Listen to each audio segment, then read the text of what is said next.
お前はもう死んでいる。 Halo Misadi dan teman-teman, sekarang kami sedang berada di Monumen Kapal Selam Surabaya. Tempat ini bukan cuma tempat wisata, tapi juga saksi sejarah perjuangan TNI Angkatan Laut. Yuk ikut kita tur bareng.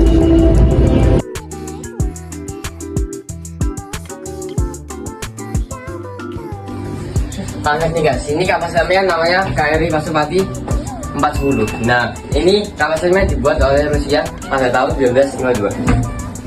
Wah, bayangin ya guys, kapal selam sekecil ini, sesempit ini bisa dibuat perang loh. Oke, jadi sekarang kita ada di ruang pertama. Nah, di ruang pertama ini ada ruang torpedo. Katanya, ruang torpedo ini dulu digunakan untuk pelatihan ya. Jadi torpedonya dimasukkan ke sini untuk pelatihan.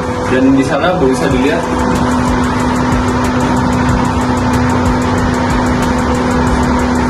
ada tempat tidur Tamtama dan Bintara, yaitu tentara yang pangkatnya lebih rendah daripada polisi.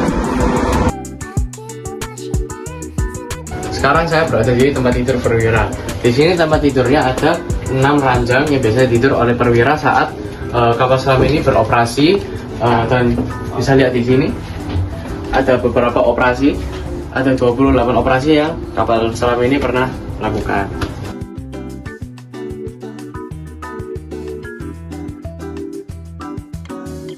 Wow guys, jadi sekarang kita ada berada di ruang komando dan ini sudah termasuk luas ya guys. Untuk dalam kapal selam ini dapat ruangan kayak gini itu sangat oke gitu.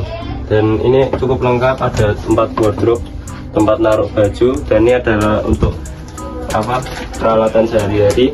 Dan ini adalah Kapten Laut Jasin Sodirjo, dan ini dia berjasa pada saat 1962 hingga 1965. Jadi ini adalah ruang komunikasi.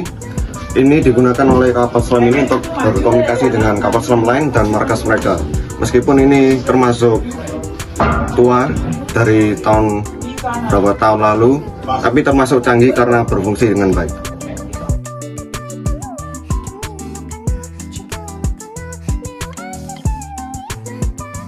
Oke, jadi sekarang kita ada di ruang 3. Di ruang 3 ini sangat kompleks, tapi juga banyak hal yang berguna. Contoh kayak teleskop di sini untuk melihat ke atas, berguna untuk melihat musuh, dan juga di sini ada untuk melihat tekanan gitu.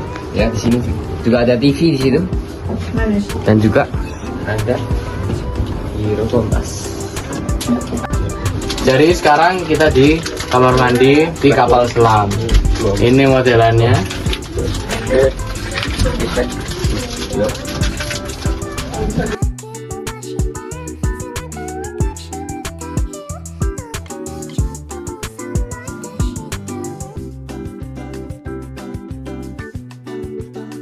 Oke, sekarang kita berada di ruang 4. Nah, di ruang 4 ini seperti yang bisa kita lihat sendiri, ada meja makan, ada tempat buat bersantai, dan juga di ruangan ini dilengkapi ruang kompresor udara. Dan fun fact lagi guys, jika perang semua ruangan harus tertutup pintunya agar kedap. Jadi sekarang kita lagi ada di ruang listrik, terdiri dari motor listrik. Jadi motor listrik ini supaya bisa jalan di bawah kedalaman yang lumayan dalam. Terus sekarang ada meter ekonomi yang bisa mendeteksi sonar kapal dengan kecepatan yang pelan, yaitu 2-3 knot.